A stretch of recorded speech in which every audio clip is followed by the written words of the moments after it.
સૂત્રોમાં વર્ણવ્યા અને પછી શ્લોકને લોક સુધી લઈ જવા માટે શ્લોક તો વિદ્વાનો મહાપુરુષો શ્લોકની મહિમા શું કેવું, પણ શ્લોકને મનાચે શ્લોક કરકે સ્વામી રામદાસજી લઈ આવ્યા મરાઠીમાં મનાચે શ્લોક વાંચવા જેવા નાના નાના સૂત્રાત્મક વાક્યો છે મનાચે શ્લોક. એનું ગુજરાતીકરણ પણ થયું છે સમર્થ સ્વામી રામદાસ.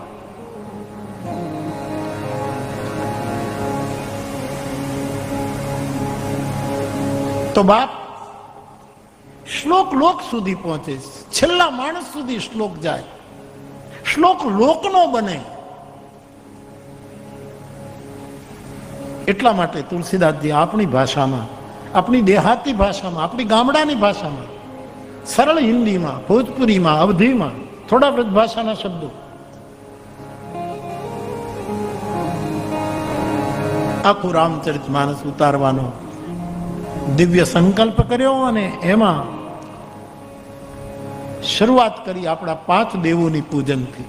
આપણા જગતગુરુ શંકરાચાર્ય, મારા ભાઈ બહેનો, આપણા આચાર્ય, 4 આચાર્યો આપણે ત્યાં, અને આખી આચાર્યોની આપણે ત્યાં પરંપરા.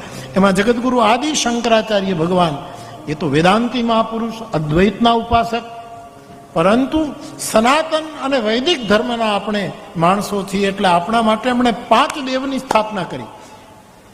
એ સનાતન હિન્દુઓનું પણ આ પ્રથમ 9 વર્ષ ગણાય. હિન્દુઓનું 9 વર્ષ ગણાય પડવું. હિન્દુ એટલે એમાં બધા આવી ગયા, એટલે આખી દુનિયાનું આપેલું વર્ષ. બ્રહ્માએ સૃષ્ટિ ઉત્પન્ન આજે કરી પછી તો બધા જ આવી ગયા ને. પછી સૃષ્ટિની બહાર હોય ના પડે કે આજે આ દિવસ તમને નથી, કારણ કે સૃષ્ટિની બહાર બ્રહ્માએ કારતક આજને દિવસે આ જગત બનાવ્યું હતું. બોલો, પછી તો વાંધા જ ઉપાડવા એને તો કોઈ પણ પહોંચી જ ન શકે. હિન્દુ એટલે આકાશ જેને ટૂંકું પડે એવી જેને વિચારધારા છે, જેમાં બધા જ પડે એવી જેને વિચારધારા છે, જેમાં બધા જ વિચારોનો સમાવેશ છે, એવું વૈદિક સનાતન ધર્મની પરંપરામાં ભગવાન જગતગુરુ શંકરાચાર્ય મને ને તમને કહે કે 5 દેવની પૂજા કરવી, એનું સ્મરણ કરવું, એના તરફ આદર ભાવ સેવવું. એટલે 5 સોરઠામાં 4 સોરઠામાં પંચદેવની પ્રાર્થના કરી. 5 દેવતાઓ એટલે મારા ભાઈ બહેનો આજે આગળ બેઠા એમ નથી કહેતો, એ તો બધાને આવડે છે.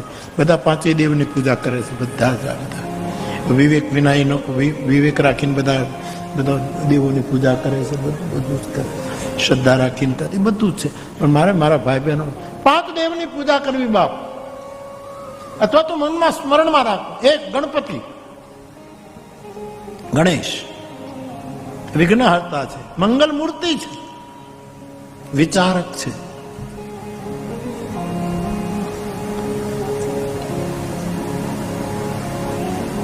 ગણપતિ એની પૂજા કરવી અથવા એનું સ્મરણ કરવું આપણી રીતે આપણે શ્લોકથી ન કરી શકીએ. અથર્વશીર્ષ આપણને ના આવડતું હોય, પણ આપણે કાલે હું ભિક્ષા લેવા ગયો હતો, એક બાપા ને એનો દીકરો મોટરસાયકલ ઉપર બોલ, એક આમાનું પાંદડું લીધું, મારાથી દૂર બેઠો કંઈક મનમાં બોલે. એ મનાચે શ્લોક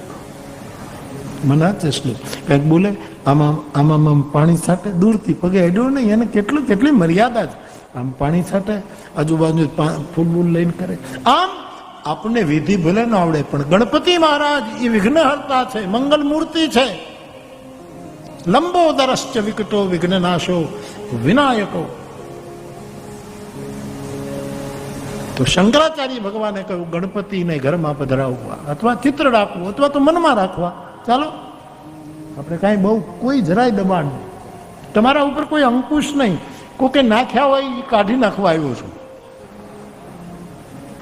કારણ કે નિરંકુશ વ્યક્તિ કોઈ દિવસ નિષ્કલંક ન હોય, એ ક્યાંક ને ક્યાંક ભૂલ કરે. ઘણી વખત એમ કહેવાય છે કે નિરંકુશ સ્વાતંત્ર્ય હોવું, પણ અમુક વસ્તુમાં જયારે નિરંકુશતા આવે ત્યારે કલંક આવેલું રહે છે.